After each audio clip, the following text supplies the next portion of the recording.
and have been so successful. But as you've all observed, other nations have caught up.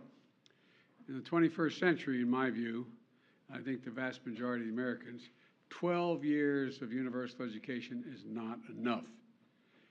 And that we're going to be outcompeted by the rest of the world if we don't take action. But here's the deal. The cost of education beyond high school has gone up significantly. The total cost to attend a public four-year university has tripled, nearly tripled in 40 years. Tripled.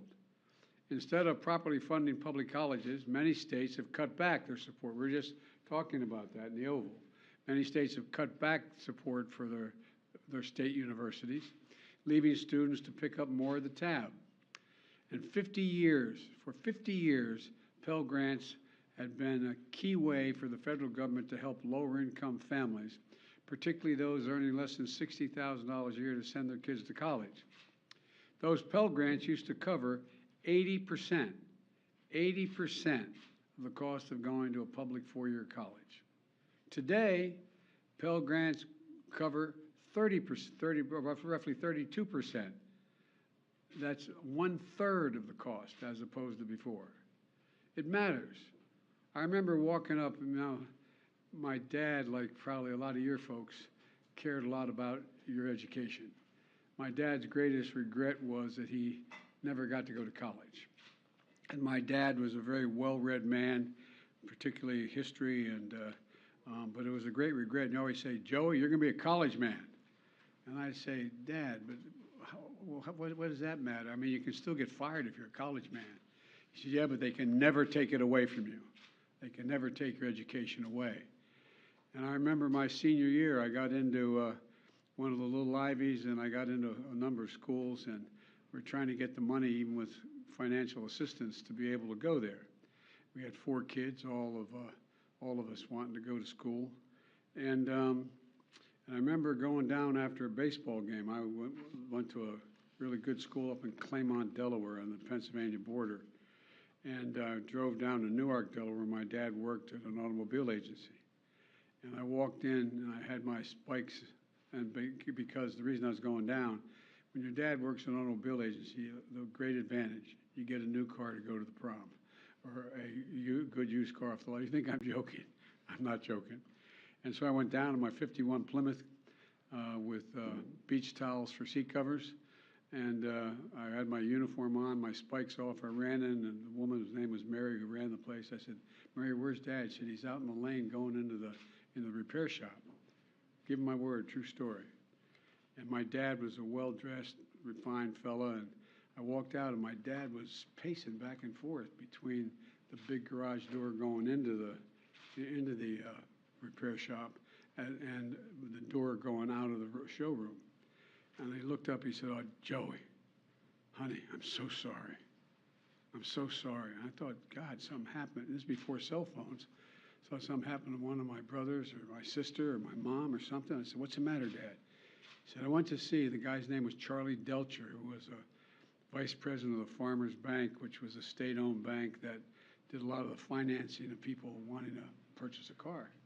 He said, "I went to Charlie and asked to borrow the money." He said, "He won't lend it to me." He said, "I'm so ashamed. I'm so damn ashamed." My dad my dad was like millions of parents all across the country. Want to help their kids to get to school, but there was just no way to be able to do it. And because he believed, as I do, that education was a ticket to a better life. It's something Jill and I, Kamala and Doug, we understand deeply. I'm sure the vast majority of you do as well. But over time, that ticket has become too expensive for too many Americans. All this means is an entire generation is now saddled with unsustainable debt in exchange for an attempt, at least, at a college degree. The burden is so heavy that even if you graduate, you may not have access to the middle-class life that the college degree once provided. Many people can't qualify for a mortgage to buy a home because of the debt they continue to carry. They carry, it's too high, and they can't come up with the down payment anyway. A lot of folks are even putting off starting families because of the cost. And the dream of starting your own business is just way off in the distance with the debt that so many are saddled with. Many of you had to leave school because the financial strain was much too high. About a third of the borrowers have debt but no degree, and worst of both worlds, debt and no degree. The burden is especially heavy on Black and Hispanic borrowers, who on average have less family wealth to pay for it. They don't own their homes to borrow against to be able to pay for college. And the pandemic only made things worse. But we responded aggressively to the pandemic to minimize the economic impact of the harm of COVID imposed on individuals, families, and businesses. You all were there. It was recovery. Look, we increased unemployment benefits for workers who were laid off. We provided loans to small businesses so they could stay afloat and take care of their families and their employees. We provided assistance to people to put food on the table. Remember those long lines you guys would all film of cars, decent-looking cars, not jalopies, nice cars, just waiting for a box of food to be put in the trunk in the United States of America, waiting for over an hour to get food in a trunk? And we provided rent and mortgage assistance to keep people from being evicted and thrown out in the street. Our approach to help Americans who need it the most was necessary, and it was the right thing to do, and it helped people avoid financial crisis, which helped our whole country as a consequence of that. That didn't benefit them, it benefited the whole economy. Our approach is why America's economic recovery was faster and stronger than any other advanced nation in the world. Now it's time to address the burden of student debt in the same way. Working closely with the Secretary of Education, he's got the hard job, Secretary Cardona. Here's what my administration is going to do to provide more breathing room for people so they have less burdened by student debt. And quite frankly, to fix the system itself, which when we came in, we both acknowledged was broken in terms of, anyway. There are three key factors what we're going to do today. First, we've made incredible progress advancing America's economic recovery.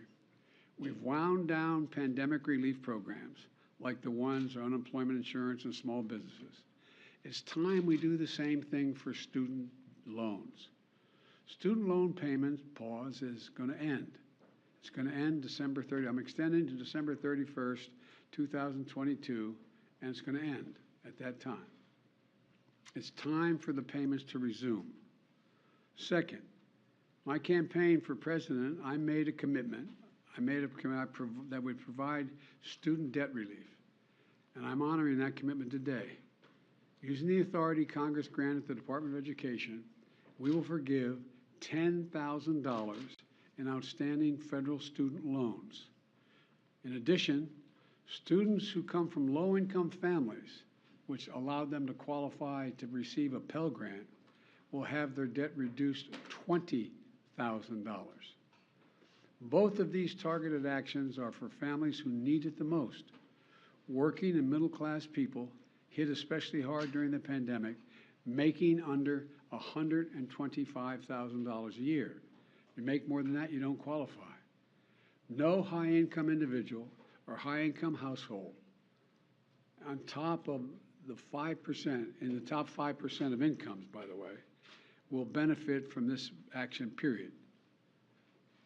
In fact, about 90% of the eligible beneficiaries make under $75,000 a family.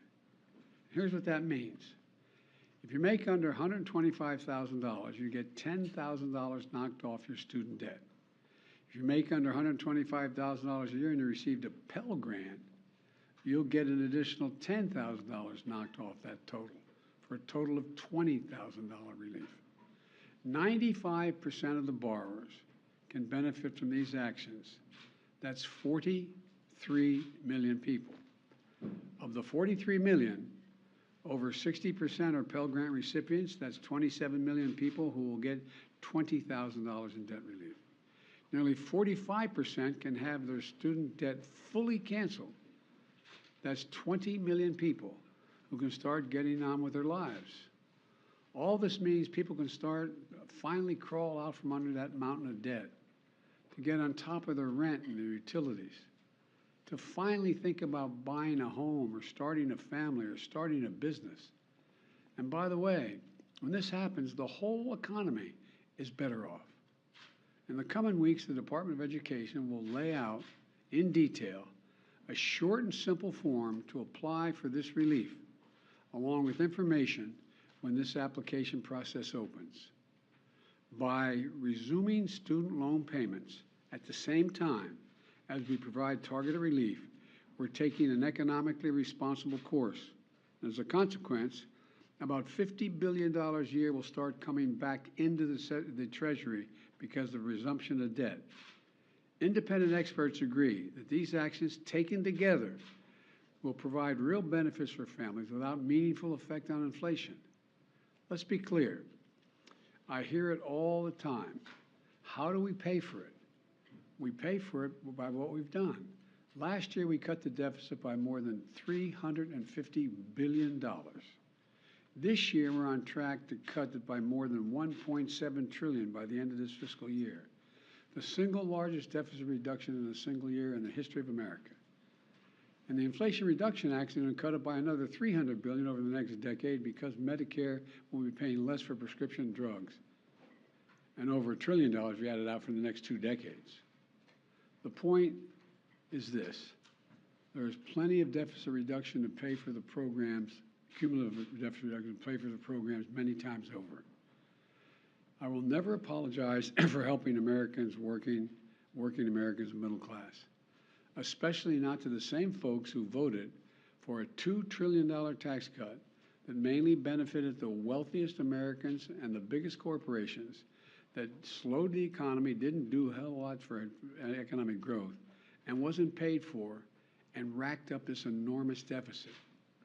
Just as we've never apologized when the federal government forgave almost every single cent of over $700 billion in loans to hundreds of thousands of small businesses across America during the pandemic.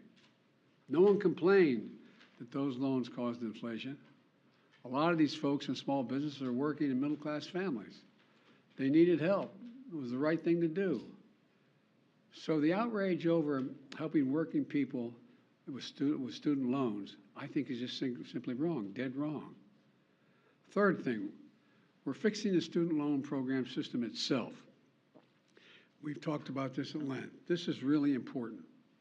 We're proposing to make what's called an income-driven repayment plan simple and fair. And here's how.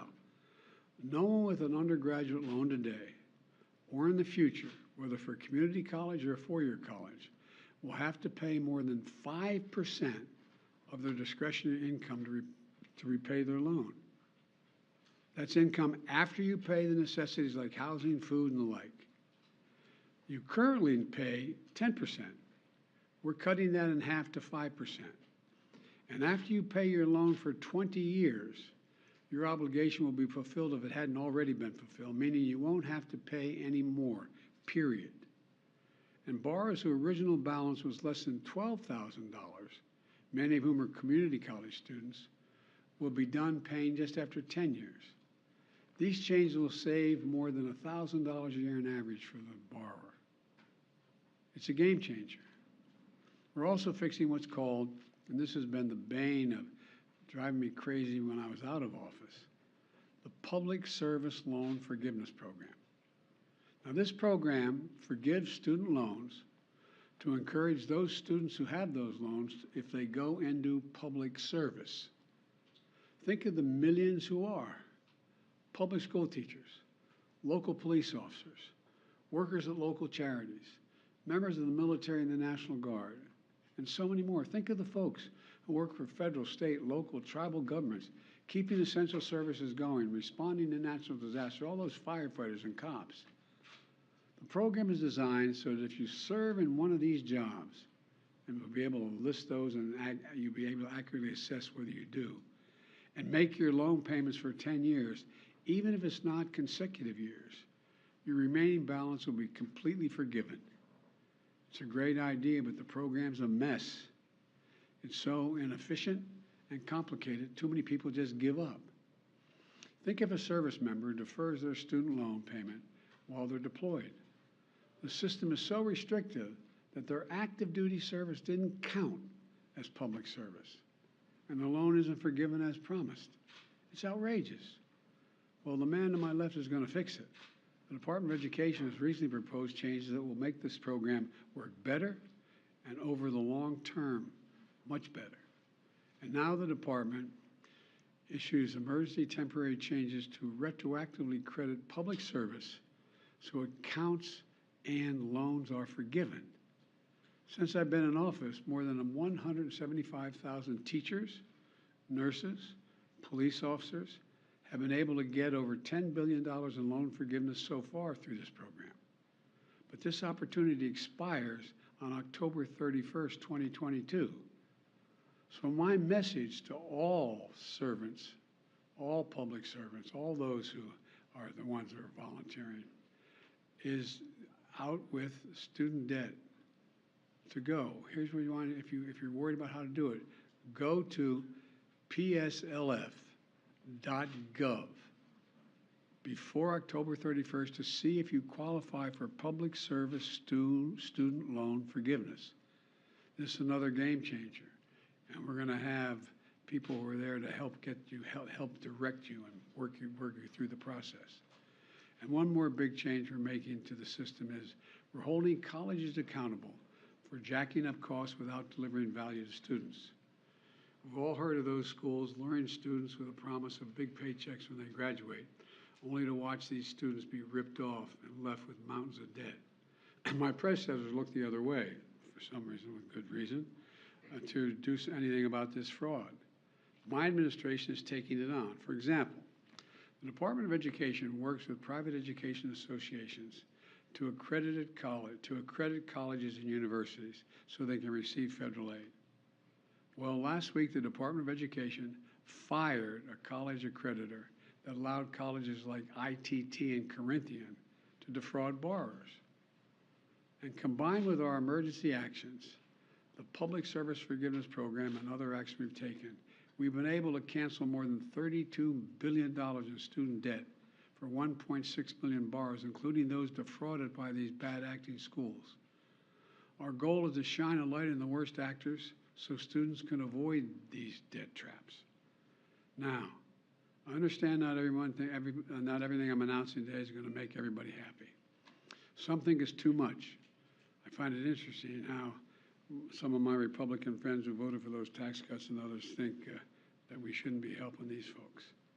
Something is too little, but I believe my plan is responsible and fair. It focuses the benefit on middle class and working families. It helps both current and future borrowers, and will fix a badly broken system. And these actions build on my administration's effort to make college more affordable in the first place. It includes unprecedented investments, nearly $6 billion in historic black colleges and universities, much of which is focused on pandemic relief to help students cover tuition and other costs so they could stay in school. And I must be honest with you, I'm going to continue to fight for doubling the Pell Grants. I didn't get that done this time. Let me say it again. 12 years of universal education is not enough. I'm going to continue to work for universal pre-K for every 3- and 4-year-old, and universal community college for education beyond high school. Let me close with this. I ran for office to grow the economy from the bottom up and the middle out. Because when we do that, everybody does better. Everybody does well. The wealthy do very well, the poor have a way up, and the middle class can have breathing room. And that's going to help America win the economic competition of the 21st century, because much of my time is spent, how do we remain the most competitive nation in the world with the strongest economy in the world, with the greatest opportunities in the world? That's what today's announcement is about. It's about opportunity. It's about giving people a fair shot. It's about the one word America can be defined by, possibilities. It's all about providing possibilities. We're going to have a lot more to say about this. There's a lot of material that's going to be put out as to how this is being implemented, And I want to thank you all, and God bless you all. Thank you, thank you, thank you. Mr. President, how much advance notice did you have of the FBI's plan to search Mar-a-Lago? I didn't have any advance notice, none, zero, not one single bit. Thank you. Mr. President, is this unfair to people who paid their student loans or chose not to take out loans? Is it fair to people who in fact do not own multi-billion-dollar businesses, if see why these guys give them all a tax breaks? Is that fair? What do you think? What about people who paid their loans, though, struggled to pay their loans, and now others don't have to?